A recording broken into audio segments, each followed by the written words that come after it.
어제가 뭐였죠? 어제가 초복이었어요. 여러분 다 뭐 삼계탕이나 좋은 음식을 다 드셨습니까? 네. 드셨다는 거예요? 안 드셨다는 거예요? 네. 초복이 시작되며 이제 삼복더위에 이제 참 뜨거운 여름을 이제 더위로 이제 정말 뜨거운 여름으로 들어갑니다. 오늘 예배 시간이 이 여름보다 더 뜨거운 아 뜨거워 주님의 사랑 그런 찬양이 있는데 그 사랑처럼 그 주님의 사랑이 뜨거운 사랑에 녹아지는 그런 감격의 시간, 그래서 주님을 더 뜨겁게 사랑한다고 고백할 수 있는 그런 시간 될 수 있기를 주의 이름으로 축복합니다. 우리가 예수님을 사랑하기에 제목을 가지고 또 우리가 주님을 사랑하자고 고백하자고 얘기하는데, 여러분 우리가 그분을 사랑하기 때문에 여러분의 삶에서 달라지는 것은 무엇일까요? 주님을 사랑하기 때문에 여러분 일상생활과 살아가는 가운데서 달라지는 그 무엇, 그것이 무엇일까? 사실 이 땅에 살아가고 있는 모든 사람들은요, 하나님 일반 은총 속에서 모두에게 부어주신 그 하나님의 사랑을 잊고 살아가고 있습니다. 사실 어떠한 면에서 구원받는 것보다 더 쉬운 일은 없습니다. 왜냐하면 구원받는 것은요, 우리의 노력에 의해서가 아니라 전적으로 하나님이 하시는 일이기 때문에 그렇습니다. 주님은 우리에게 구원의 조건으로 너 어떤 훈련을 해야 한다 이런 것을 내걸지 않으셨습니다. 그러나 우리에게 구원받는 것보다 더 중요한 것은요, 구원받는 백성으로서 살아가는 것, 그것이 우리에게 더 중요한 문제입니다. 제자가 되는 삶을 살아가는 것, 그것이 하나님을 사랑하는 자들의 징표가 되는 것입니다. 하나님을 사랑하기 때문에 십자가 지고 자기를 부인하고 제자의 삶을 살아갈 수 있는 것입니다. 어떤 사람이 이렇게 얘기합니다. 오늘날 교회는 좋은 일을 하면서 본질을 잃어간다. 교회는 좋은 일을 합니다. 그런데 그 일을 하면서 본질을 잃어간다고 말하고 있습니다. 좋은 일, 교회마다 앞다퉈 좋은 일을 합니다. 구제하고 지역사회의 어려운 사람을 돕고, 이 한국 사회에서 교회가 차지하는 그 구역 구제사역에 차지하는 비율이요 굉장히 높습니다. 한국 사회에서 교회가 구제사역에 빠지면요 굉장히 힘들어집니다. 그래서 한국교회는 많은 선행과 구제를 합니다. 근데 오늘 말씀 6절에 보니까 이렇게 말씀하고 있어요. 예수께서 이르시되 가만두어라. 너희가 어찌하여 그를 괴롭게 하느냐. 그가 내게 좋은 일을 하였느니라. 오늘 굉장히 믿음의 본질적인 부분에 있어서 그 좋은 일, 우리들이 모두 그 좋은 일을 꿈꾸고 좋은 일을 하고 있는데, 문제는 그 좋은 일이 과연 누구에게 좋은 일이냐는 것입니다. 우리들이 교회에서 아무리 좋은 일을 하고 교회가 무엇을 한다고 하지만 그것이 예수님께 좋은 일이 아닐진데, 여러분들이 아무리 좋은 일을 꿈꾸고 있어도 그것이 예수님께 더 말씀하신 것처럼 나에게 좋은 일이 아니다 라고 하시면요, 여러분의 신앙과는 별로 상관이 없는 것이 되는 것입니다. 문제는 그 좋은 일이 문제가 아니라 누구에게 좋은 일인가 하는 문제인 것입니다. 오늘 말씀 4절 5절에 보니까 우리 4절 5절 말씀 다 같이 볼게요. 어떤 사람들이 화를 내어 서로 말하되 어찌하여 이 향유를 허비하는가. 이 향유를 300데나리온 이상에 팔아 가난한 사람에게 줄 수 있었겠도다 하며 그 여자를 책망하는지라. 제가 오늘 6절 말씀 안 넣었군요, 본문에. 그 여자를 책망하고 있습니다. 지금 오늘 예수님과 함께한 이 자리에서 예수님은요, 그 여인에게 뭐라고 해요? 내가 나에게 참 좋은 일을 하였도다 라고 말씀하고 있습니다. 이 여인이 칭찬을 받고 있는데, 그런데 주변 상황을 보니까 다른 사람은 어떻게 되고 있습니까? 지금 약간 화가 나 있습니다. 오히려 지금 그 여인을 어떻게 하고 있어요? 잘못했다고 책망하고 있는 것입니다. 여기서 우리가 주목하고자 하는 것은요, 가난한 사람을 돕는 것이 잘못된 것이 아니라, 오늘 문제는 향유옥합을 깨트린 이 여인의 마음을 다른 사람들이 몰랐다는 것입니다. 예수님의 마음과 예수님을 사랑하는 마음을 모르면요, 우리들이 교회에서 하는 사역과 활동하는 것, 봉사하는 것을 사람들이 어떻게 보게 되냐면 허비하는 것으로 봅니다. 너 왜 돈 들이며 시간 들이며 그것을 교회에 허비하느냐. 근데 이 여자는 뭐예요? 예수님을 향한 사랑이 있으니까 그 사랑 때문에 뭐 하는 거예요? 헌신하는 거예요. 모르는 사람들은 허비로 보는 것입니다. 그렇죠? 또 저 여자가 집에 있는 거 갖다 놓고 다 퍼주는구나. 저 사람도 교회 시간 허비하는구나. 그렇게 생각하는 것입니다. 왜 화를 내고 있는가? 여러분, 목회 현장에서 보면요, 누군가가 하나님의 큰 은혜를 받고 그래서 그 은혜를 받아서 그 사랑 때문에 열심히 사역하는 것을 보면요, 주변에 있는 사람들이 화를 내요. 뭐라고요? 너만 은혜 받았냐? 그래, 너 잘났다. 너 왜 이렇게 튀는 거냐? 여러분, 그래서 신앙생활 오래 한 사람들, 성숙한 사람들은요, 어떻게 해야 돼요? 아, 집사님 참 잘하고 계십니다. 아이고, 이 더운데. 아이고, 시간 들어 열심히 봉사하면 참 잘하고 있습니다. 박수 쳐주고 격려해줘야 돼요. 믿음의 선배들이 얘기하죠. 어른들이 얘기해요. 나이가 들수록 신앙의 연륜이 쌓일수록 입은 어떻게 하라고요? 닫고, 지갑은 뭐요? 열고. 아이고, 집사님 잘하시니 칭찬해주고 입을 닫고 칭찬하면서 맛있는 거 사주셔야죠. 근데 반대로 성숙이 없으면 어떻게 해요? 지갑은 넣고 입은 열어서 참관하고 지적하고 그렇게 하면 안 된다고 하고, 아, 그거 안 돼요, 그렇게 얘기하고. 여러분, 처음 신앙생활 하는 사람들이요, 나보다 잘하고 튀는 것을 사람들이 싫어합니다. 그리고 교회 안에서 잘못된 일인데 열심히 봉사하고 사랑으로 봉사하고 있는데 왜 이렇게 열심히 하냐, 왜 이렇게 열심히 봉사하냐 그러면요, 어떻게 해요? 금방 그 열심히 식고 그 사람이 상처를 받아요. 첫사랑이 있고 첫 열심히 있는데 주님과의 사랑이 지금 불이 붙어서 열심히 하고 있는데 찬물을 냈다 얼음물을 견지는 거예요. 소화기를 뿌려대는 것입니다. 그래서 잘못하면요, 교회가요, 목회가 상처 주는 사람과 상처받는 사람들을 쫓아다니고 케어하다 끝나는 것입니다. 진짜 그게 아니라 제가 막 쫓아다니겠죠. 이게 참 한심한 일이긴 한데, 교회는요, 사람들이 모인 곳이기 때문에 성숙하지 못하는 사람들 때문에 그런 현상들이 일어납니다.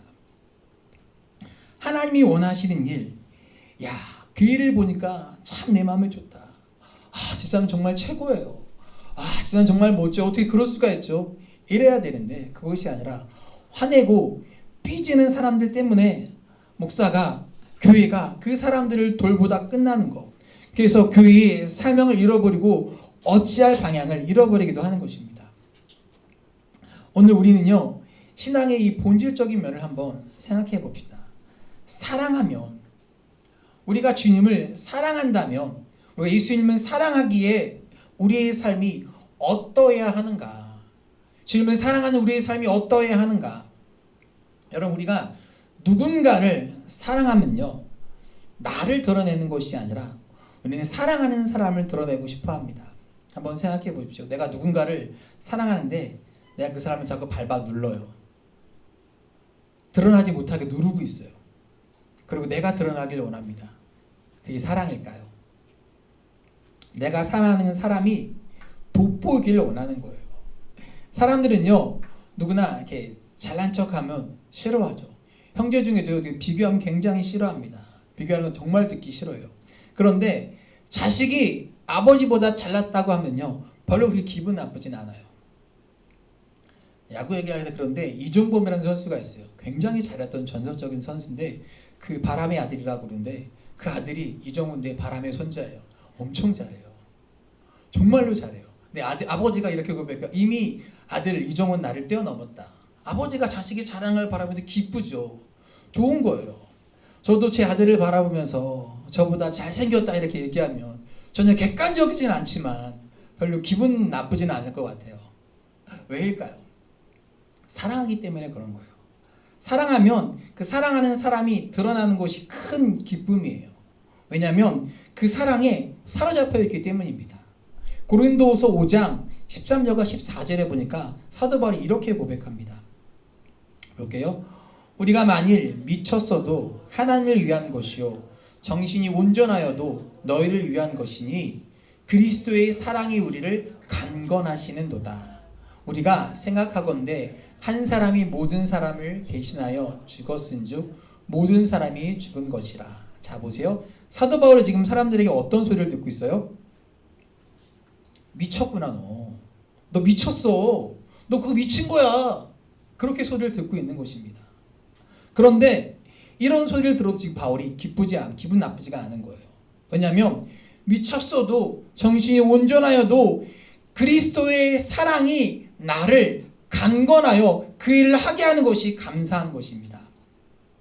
여러분 예수 믿는 사람이라면 한 번쯤은 내가 미쳤구나. 내가 제정신이 아니구나. 그런 소리를 들어보셔야 해요. 여러분 예수 믿으면서 미쳤다는 소리 한번 들어보셨나요? 조용히 고개를 끄덕이는 분도 계시고 있고요. 고개 숙이는 분도 계시고 저와 눈을 맞맞추는 분도 계십니다. 여러분 세상에서 아무리 감추고 싶어도 감출 수 없는 두 가지가 있다고 얘기하죠. 하나는 뭐예요? 재책이랑 사랑입니다. 재책이 감출 수가 없어요. 그리고 사랑이에요. 예수님을 사랑하면 예수님을 믿고 나서 그분을 증거하고 싶어집니다. 그분은 이런 분이십니다. 그분은 이런 분이세요. 내가 예수님을 사랑하고 나니까 내가 그분의 증인이 되고 싶은 겁니다. 지난주에 노예 목사님이 이전 예배가 있었어요. 잠깐 그 얘기를 들었는데 여자 목사님이신데 남편이랑 나이 차이가 많이 납니다. 띠동갑 이상으로 나요. 근데 남편이요 조폭이었어요. 근데 조폭인 남편이 예수님을 만난 거예요. 주님을 뜨겁게 만났습니다. 그러더니요 온 동네를 다 돌아다니면서 전도하는 거예요. 이 교회가요 산속에 있었어요. 근데 남편이 온 동네를 다 돌아다니면서 전도하니까요 산에서 일산인데 일산 호수공원 옆으로 내려왔습니다. 동네 사람 다 전도해요. 예수님을 뜨겁게 만나면요 뭐예요? 증인이 되고 싶어 합니다. 나로 인해서 그분이 돋보였으면 좋겠고 나로 인해서 그분이 좀 영광을 받았으면 좋겠다고 생각하는 것입니다. 여러분 우리가 하나님을 증거하고 내가 알고 있는 하나님을 이야기하는 것도 위대한 일이지만 우리가 성숙 이후 우리들에게 필요한 것은요 내 삶을 통해서 누가요? 그분이 드러나고 그분이 영광을 받으시고 그분이 돋보여야 하는 것입니다. 여러분의 삶을 통해서 그분이 드러나고 그분이 영광받는 그분을 돋보이게 하는 삶을 살아갈 수 있는 여러분 한 사람 한 사람이 되기를 축복합니다. 왜일까요? 그분을 사랑하니까. 주님을 사랑하니까. 여러분을 통해서 하나님이 드러나야 하는 것입니다. 영적으로 충만할 때 우리는 하나님께 영광을 돌리고 싶어 합니다. 그런데 우리들이 영적인 부분의 이 사랑들이 식어지고 제정신이 돌아오고 나의 삶의 주인 되신 그분보다 나를 더 돋보이고 싶어 한다면 주님과의 사랑이 문제가 생긴 거예요. 고상한 척 내가 교회를 다니면서 이 정도 위치는 차지해야겠다고 드러내야겠다고 나를 드러내는 것입니다. 이건 아니죠. 여러분 근데 미친 사람들은요 행복하대요. 미친 사람은요 미친 짓을 해요. 그런데 행복하다고 합니다. 여러분들이나 제가 예수 믿는 여러분들이 정말 아무것도 사람들 다 무시하고 맘대로 살아가는 그런 미친 것을 말하는 것이 아니라 예수님의 사랑이 우리를 강건해서 여러분이 누군가의 고난을 받고 누군가에게 욕을 먹어도 그것이 여러분에게 문제가 되지 않아요. 왜요? 나를 통해 하나님의 영광을 받으시는 것이 귀하기 때문에 그분의 사랑이 나를 강건하게 계시기 때문에 여러분 오늘 말씀의 이 여인이 잔치 자리에 나와왔을 때 주변 사람들을 전혀 개의치 않는 것입니다. 당시 풍습에 의하면 이 여인이 지금 창녀였어요. 그 여자가 남자가 있는 자리, 들어오는 것 자체가 용납되지 않은 사회 그 시대였습니다. 부끄러운 일이었지만 그 부끄러움을 전혀 개의치 않고 주변 사람을 전혀 의식하지 않고 이 여인 지금 예수님께 나와왔습니다. 그 남자들의 저 여자 뭐야? 비난의 눈길, 멸시의 눈길, 싸한 그 느낌들, 이 여자가 참 힘이 들었겠구나. 그 힘들었지만, 견디기 어렵고 힘들었겠지만 이 여자가 힘을 내서 주님께 나왔어요. 그러나 이 여자의 가슴을 뜨겁게 달구었던 예수님을 향한 그 사랑 때문에 그 불편한 자리에, 그 힘든 자리에 그 여자가 힘을 내서 찾아오는 겁니다. 오로지 주님께만 집중하고 힘을 내서 그 자리에 나온 것입니다. 그 어떤 것도 여인에게 방해가 되지 않았습니다. 여러분, 뜨겁게 연애할 때 주변에 어떤 것도 보이지 않고 어떤 사람이 말리는 것도 들리지 않습니다. 가끔 길거리를 지나가면요, 영화를 찍는 그 청춘 남녀가 있더라고요. 아무도 안 보이나 봐요. 그 사람들이면 사랑하는 사람만 보이는지 영화를 찍고 있어요. 하나님을 사랑하는 사람들이 늘 고민했던 것 중에 하나가, 그가 하나님께 부름을 받고 나서 주님의 영광이 드러나는가, 내가 주님을 최고로 사랑하는가, 이걸 놓고 늘 고민하는 것입니다. 베드로전서 4장 11절에 베드로가 이런 말씀을 고백했습니다. 볼게요. 만일 누가 말하려면 하나님의 말씀을 하는 것 같이 하고, 누가 봉사하려면 하나님이 공급하시는 힘으로 하는 것 같이 하라. 이는 범사에 예수 그리스도를 말미암아 하나님이 영광을 받으시게 하려 함이니 그에게 영광과 권능이 세세 부응하도록 있느니라. 아멘. 자, 베드로가 이런 말을 했어요. 근데 베드로가, 여러분 알고 있는 베드로는요, 이런 사람이 아니거든요. 늘 잘난 척했고요, 늘 자신이 먼저 드러나야 했던 사람입니다. 근데 베드로의 신앙 고백을 보십시오. 주는 그리스도 살아계신 하나님의 아들입니다 라고 고백했는데, 그 뒤에 바로 예수님이 내가 십자가를 져야겠다 라고 하니까, 예수님 그러면 절대 안 됩니다. 예수님이 책망을 들었어요. 베드로전서 4장 11절의 말씀은요, 절대 베드로가 쓸 수 없었던 그런 글이에요. 그런데 그가 예수님의 질문, 내가 나를 사랑하느냐, 그 세 번의 질문에 베드로가 예수님의 사랑 앞에 꼬꾸라졌어요.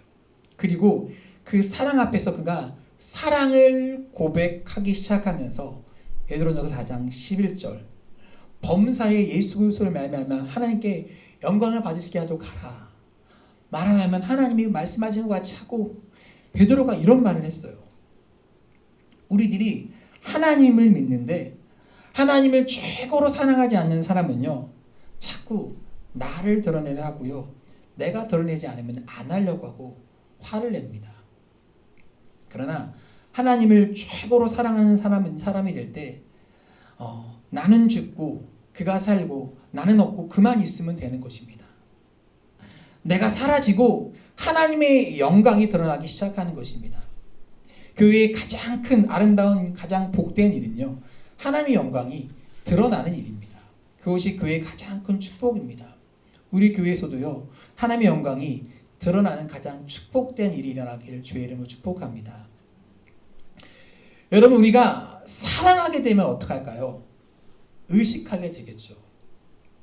이뻐 보이거나 멋져 보이려고. 사랑의 가장 특징 중에 하나는요, 상대방을 의식한다는 것입니다. 우리가 하나님을 믿는다고 할 때, 아니 하나님을 사랑한다고 할 때 일부러 하나님께 불순종하지 않습니다. 우리가 불순종하는 이유는 무엇일까요? 사랑한다고 하면서 그분께 신경을 쓰지 않기 때문입니다. 우리가 일부러 하지 않지만 그분을 때로는 무시하고 살아갑니다. 부부 안에 가장 기분 나쁜 것, 무시를 당했을 때 싸우다 보면 이렇게 얘기하는 사람이 있어요. 아직도 나를 사랑해? 사랑하지. 근데 사랑하는데 왜 그래? 사랑하기는 하는데 책으로 사랑하지 않고 의식하지 않는 것, 깨어진 사랑입니다. 요한복음 14장 15절에 보니까 이렇게 말씀하십니다. 읽겠습니다.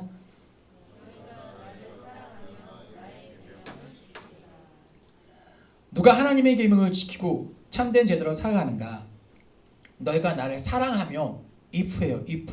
사랑한다면 내 계명을 지킬 것이다. 그러나 내가 내 계명을 지키지 않는 것을 보니까 내가 나를 사랑하지 않는 것이 분명하구나. 예.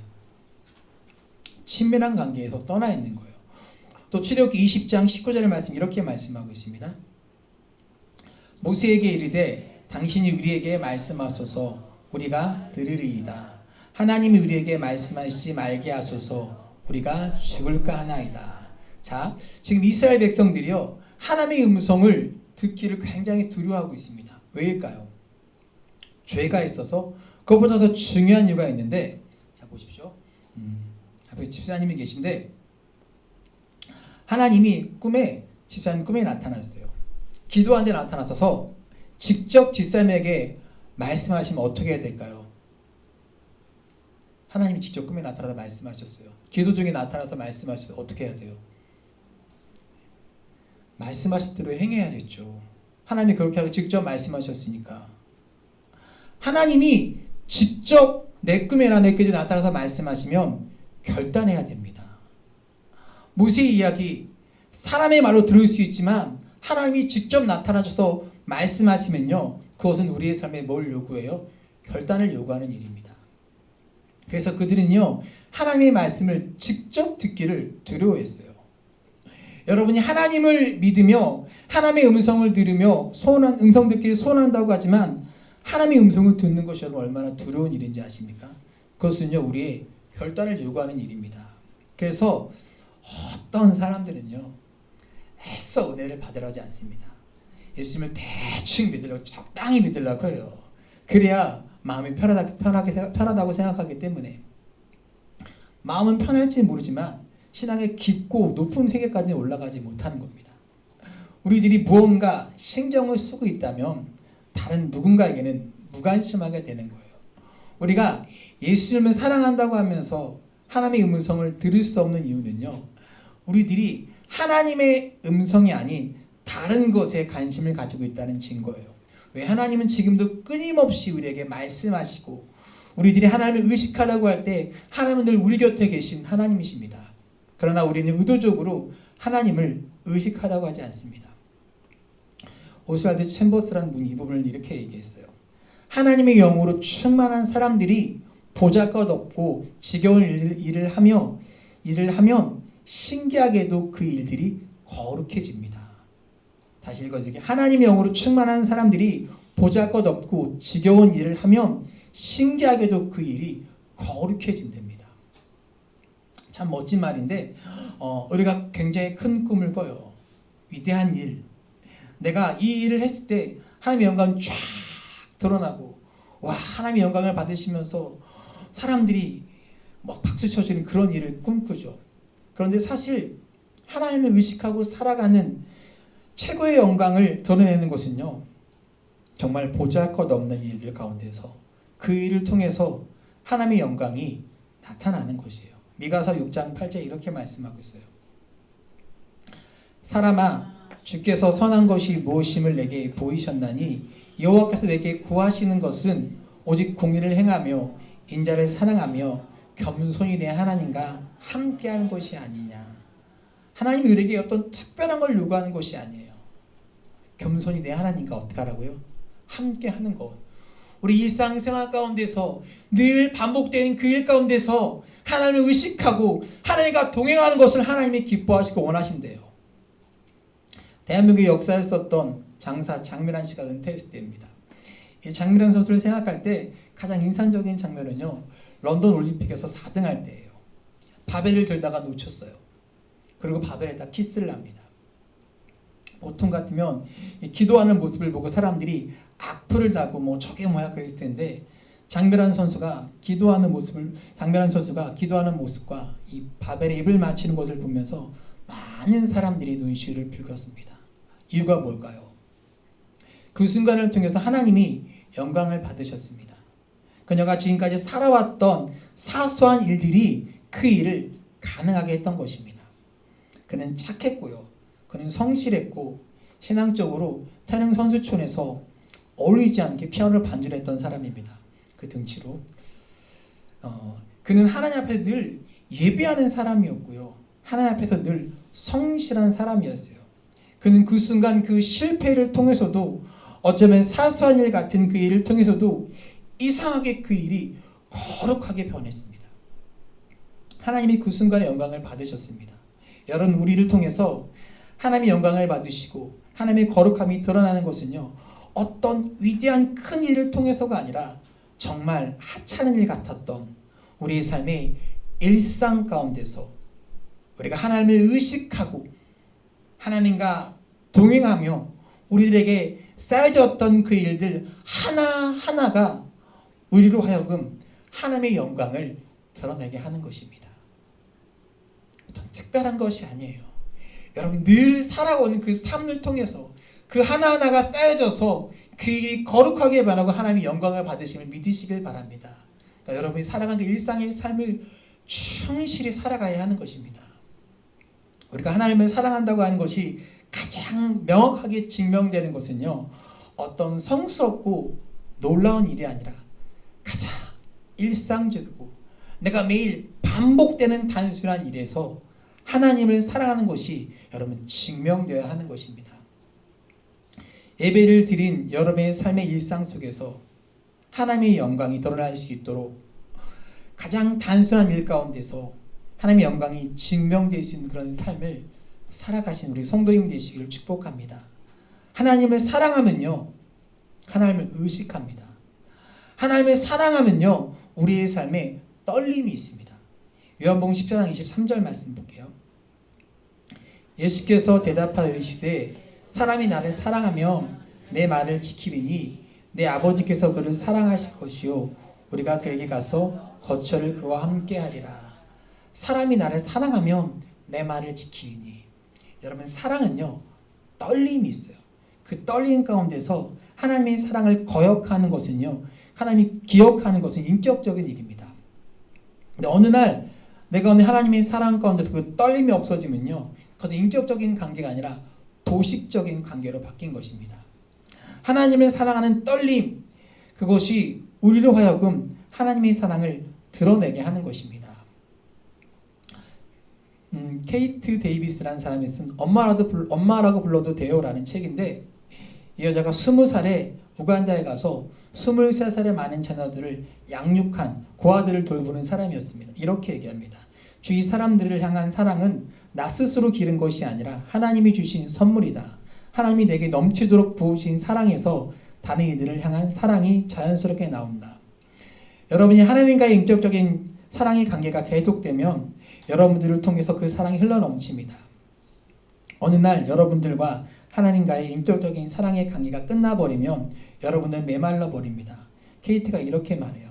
우리 딸들이 좋은 일이 생겨도 엄마라고 외치고 슬픈 일이 생겨도 훌쩍거리면서 엄마라고 찾습니다. 그리고 그 소리를 들을 때마다 내 심장이 막 뛴다. 첫아이, 제가 첫아이, 이게 저기 첫아이라고 써있는데 그 첫아이가 제 첫아이더라고요. 제가 저 아이를 갖기 위해서 7년을 결혼하고 안 나서 정말로 많은 기도함 가운데 태어난 아이가 큰 아이였습니다. 근데 그 아이를 제가 신대원 3학년 2학기 때 9월에 낳았으니까 학기를 시작하고 났는데 아이가 태어났는데요. 너무 보고 싶은 거예요. 학교에 가 있는데 수업이 왜 이렇게 긴 거예요. 끝나자마자 그 아이의 모습을 보기 위해서 그냥 지하철 타고 막 뛰어왔어요. 그 아이를 보기 위해서. 그 아이의 모습을 보면 막 가슴이 막 떨리고 너무 좋았던 거예요. 그 아이가. 우리 하나님 아버지 이름을 부를 때 하나님 아버지의 심정도 그러하시리라. 우리가 하나님을 사랑하는 그 인격적인 관계 속에서 하나님 아버지 그 말을 부를 때 하나님의 가슴이 뛰리라. 우리 하나님의 마음도 그러하시리라. 우리 사랑하시는 하나님 아버지를 부를 때 우리 심장도 뛰는 거예요. 왜냐하면 우리가 하나님의 사랑을 알기 때문에 그렇습니다. 우리 부르짖음에 응답하실 것에 대한 기대가 있기 때문이에요. 오늘 본문 4절에 보십시오. 어떤 사람이 화를 내어 서로 말하되 어찌하여 향유를 허비하는가. 자, 왜 그럴까? 왜 그들은 서로 화가 났을까? 정말 그 여인이 향유를 허비하는 것 때문에 화가 났을까요? 아니요. 그들이 그 여인만큼 예수님을 사랑하지 못한 것 때문에 화가 났습니다. 마가복음 14장 9절에 보니까 이렇게 말씀하고 있어요. 없네요. 온천에 어디서든지 복음이 전파되는 곳에는 이 여자가 행한 일도 말하여 그를 기억하리라. 자, 예수님이 무엇을 기념하고 싶으셨을까요? 향유옥합을 깨뜨린 일이 아니라 예수님을 사랑하기 때문에 이 여인이 행한 그 일이 아니었을까요? 똑같은 잔치에 참여하고 있었으나 사랑하는 자와 그렇지 않은 자의 차이입니다. 이 여인이 누구였는지 그 이름에 대한 의견이 분분합니다. 그러나 분명한 것은요, 예수님이 십자가에 달리시고 그리고 무덤을 찾아 탔던, 부활하셨던 때에 자리를 지켰던 여인 중에 하나가 그 여인이었다는 사실은 분명한 사실입니다. 가난한 사람들을 돕자고 화를 냈던 그들은요, 십자가 앞에서, 죽음 앞에서 어떻게 해서 모두가 다 흩어져 버리고 도망갔습니다. 복음이 전파된 것은요, 바로 그 자리를 지켰던 그 사람을 통해서, 주님을 뜨겁게 사랑했던 그 사람을 통해서 주의 복음이 전파됐습니다. 매우 그럴싸하게 자신을 포장하고 자신을 이야기하고 누군가의 헌신을 비난해야 하고, 하나님이 분명히 아시는 것이 있어요. 우리 마음이 어디 있는가. 신앙생활은 바로 그런 것입니다. 주님을 사랑하기 때문에 헌신이 있고, 헌신이 있기 때문에 주의 사랑을 입고, 그 사랑을 입었기 때문에 또 헌신하고, 이 사이클이 깨어져 버리면요, 우리 신앙에 문제가 생기는 것입니다. 우리 신앙의 고민이 무엇이에요? 이 간격을 어떻게 매일 경험할 수 있을까? 여러분, 결혼식 가보면요, 주일학 선생님이 이렇게 이야기하죠. 사랑은 우리의 감정을 타고 오지만 결혼 생활은 우리의 의지가 필요한 일입니다. 사랑은 감정을 타고 오지만 결혼 생활은요, 우리 의지와 노력이 필요한 일입니다. 오늘 이 잔치 자리에 참여한 바리새인들 역시 대단한 결단을 내렸던 사람들입니다. 주변에 많은 사람이 눈치를 봐야 했었고요. 그 당시에 바리새인은 정통이었어요. 이 당시 세고 있던 예수님과 함께 한다는 것 자체가 굉장히 부담스러운 일이고 대단한 결단이 필요했던 일입니다. 그런데 그들은 딱 거기까지였어요. 대부분의 사람들이 딱 거기까지, 여기까지가 내 한계야 그러고 멈춰섭니다. 내가 할 만큼 다 했어 그렇게 생각하고 더 이상 앞으로 나아가지 못합니다. 주님을 사랑하기 때문에 마음을 온전히 열고 받아들일 만큼의 사랑이 그들에게 없었던 것입니다. 말씀을 마치며 여러분에게 도전하고 싶습니다. 그분을 사랑하기 때문에 여러분이 할 수 있는 그 무엇을 하십시오. 나는 딱 여기까지야 라고 말하는 것은요, 내 사랑이 여기까지라고 말하는 것입니다. 그 사랑 때문에 여러분의 한계를 뛰어넘고, 그 사랑 때문에 주 앞에서 예비하고, 그 사랑 때문에 여러분이 할 수 있는 헌신을 하고, 그 사랑 때문에 계속되는 감격을 경험하며 살아갈 수 있는 여러분 되시길 주의 이름으로 축복합니다. 여러분의 일상을 매일매일 반복되는 그 삶을 거룩함으로 만드는 그런 믿음의 사람이 되기를 주의 이름으로 축복합니다. 우리 같이 찬양하고 고백할게요. 주의 사랑을, 주의 선하심을